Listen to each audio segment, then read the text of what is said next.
পটুয়াখালী প্রাথমিক বিদ্যালয়ের ৫,৭৩৩ জন সহকারী শিক্ষক কর্মবিরতি পালন করছেন। মোহাম্মদ জসিম উদ্দিনের প্রতিবেদনে বিস্তারিত। পটুয়াখালীতে ১,২৩৫টি প্রাথমিক বিদ্যালয়ের ৫,৭৩৩ জন শিক্ষক পালন করছেন পূর্ণদিবস কর্মবিরতি। রবিবার সকালে এ কর্মসূচি শুরু করেন তারা।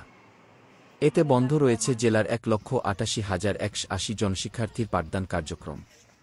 সকাল থেকে ক্লাস শুরু না হওয়ায় স্কুলে আসা অধিকাংশ শিক্ষার্থী ফিরে গেছেন বাড়িতে।